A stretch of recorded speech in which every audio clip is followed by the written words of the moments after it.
Lesson flow. Ano po mangyayari sa mga susunod na linggo? Okay. Meron tayong 2 days. Yung first day, weekdays. Meron tayong weekdays. Pero yung weekdays na po na yon is maganda siyang puntahan, of course. Kasi doon natin talaga ipapractice yung natutunan natin ng linggo. Okay? Lahat ng gagawin natin dito, importante. Dahil yun yung magiging practice. Ano yun? Yung weekdays na yun, live trading po yun. No? So magte-trade po ako doon or maghahanap ako ng opportunity to trade. Kasi hindi naman po, sabi ko nga, hindi tayo araw-araw o minuto nagte-trade. Hindi po yan parang color game na kapag merong hihila na yung, ano ba yun? Hihila na yung bangka ng color game, magtataya ka na ng pera. Hindi kasi ganun yung forex trading. No? Parang timing is everything. Kapag may opportunity, doon ka lang. Pag walang opportunity, edi wala. And then, pwedeng mag-backtest tayo doon, pwedeng mag-practice, pwedeng Q&A, pwedeng, tambayan lang, chikahan lang habang nag-aantay ng ano. So, wala masyadong format yung weekdays, pero practice yun, no, napag-aralan ng Sunday. And then the second is, yung second day nga, ito, every Sunday, 9 o'clock, 30 to 40 minutes, first 5 minutes psychology of trading. Yung pong una nating sinabi, yung pong sa investment.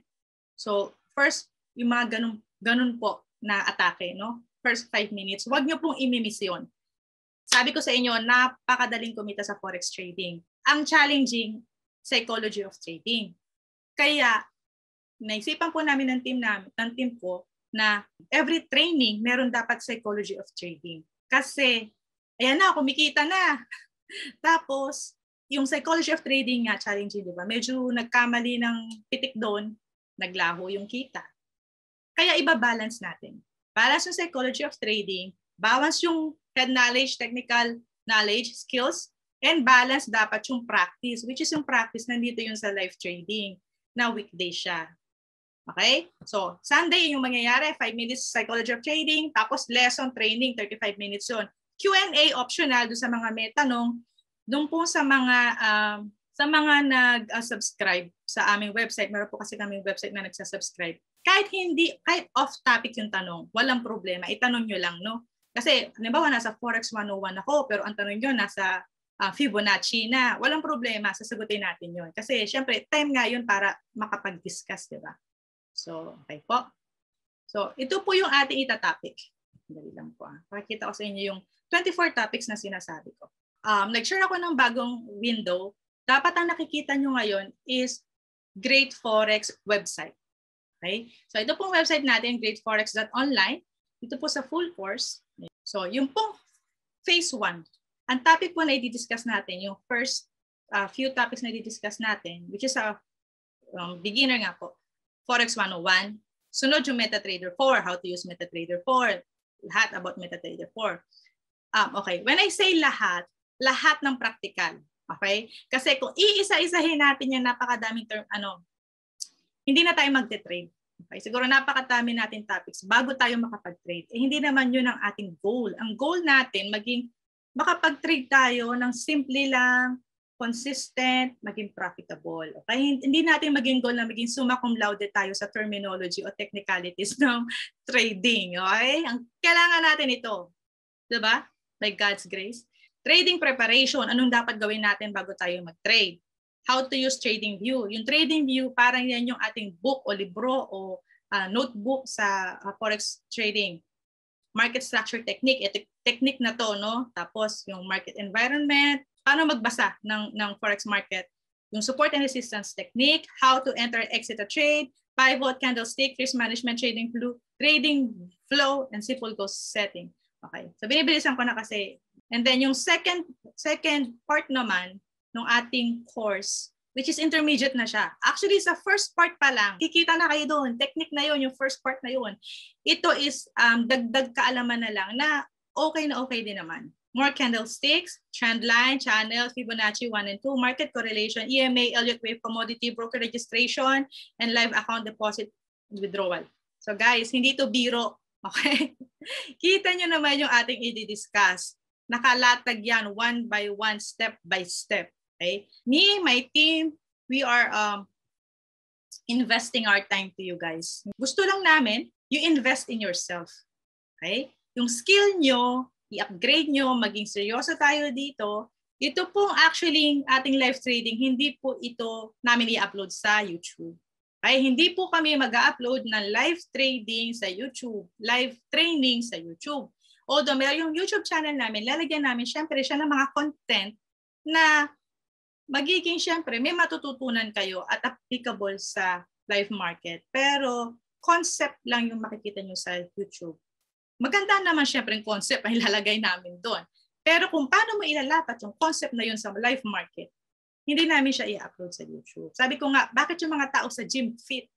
Pero yung mga tao na, sige, mag-exercise ako sa bahay, libre naman sa bahay, pwede naman ako sa bahay anytime, anywhere. Ang hirap gawin kasi hindi naka-block yung time. Walang community, walang magpupush. Wala kang ano ba yun? Accountability.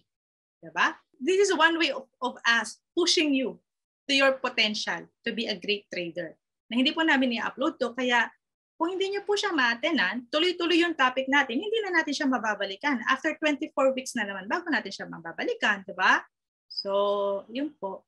So, by God's grace, wag po tayong absent. Actually, meron akong napakabait na kaibigan na sabi niya, bakit yung ginagawa yan? Bakit kayo nag-free? Ano kikitain mo dyan? O, sabagay, wala. We believe po kasi na as we bless other people, God, we ourselves will be blessed. Okay? Si Lord na po ang bahala sa amin, which is hindi naman nagkukulang ang Panginoon. Kaya nga, by God's grace, nagagawa na namin to. Dati, talagang kumukuha kami talaga. I mean, merong monthly subscription fee po ito. Pero by God's grace, nagagawa na po namin i-free ito sa lahat ng taong gusto. Full course, free. Okay? So, meron po rin kasi kaming mission and vision. Ito po yung commitment namin. We are committed to share God's given opportunity to Filipino. Okay guys, great Forex. Yung great, hindi yung Forex. We believe that the only great person is God. And the great God gave us this Forex as a blessing for us. Para siyang bangko na you can withdraw. Kahit magkanong gusto mo, pwede kang mag-withdraw with the right skill and the right attitude or behavior. Iyon yung ituturo natin dito sa Forex market. So ang gusto namin, impart skills and knowledge of Forex trading to all Filipinos around the world, eliminating boundaries. One of the boundary, kaya hindi po nagko-continue mag-aral ang mga Pilipino. Yung papasukan na ganito na step-by-step na course, na parang school, is mahal. Ayaw nila maglabas ng pera. Kahit ako dati, ayoko, no? So, naintindihan ko talaga yan. Tinanggal na namin yung isa na yon. Tinanggal na namin yung isang boundary na yon, na hindrance na yon, na pumipigil para ma-penetrate ng mga Filipino ang Forex market. Okay? 500 pesos, pwede ka na mag-invest sa Forex market with the right skill. And yung 500 pesos mo, pwede mo yung palakihin, sky is the limit. Kung meron kang right skill and attitude, kung matyaga ka lang, di ba? So this course might be free, but it is not cheap. Okay? Sa bawat absent kayo sa bawat weeks, isipin nyo, teka lang, pag-absent ako, sayang naman yung 5,000 per month na binabayaran ko dapat. Kasi libre siya di ba?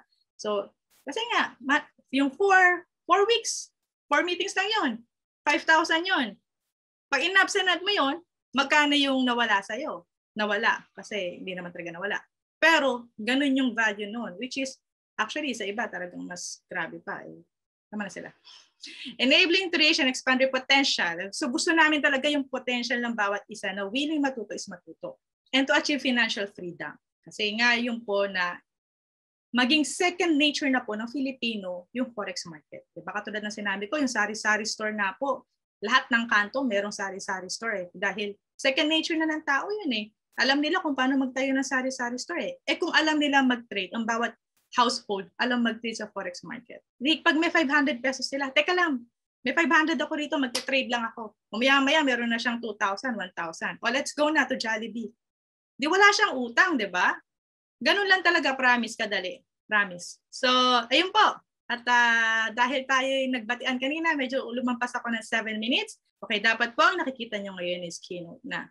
Ito lang po yung aming requirements. Number 1, notebook and pens. Notebook and pen or pencil. Okay po mag-screenshot, pero hindi naman po lahat ng sinasabi nung ko o nung nagtuturo is may screenshot nyo, di ba? And syempre, perseverance and focus.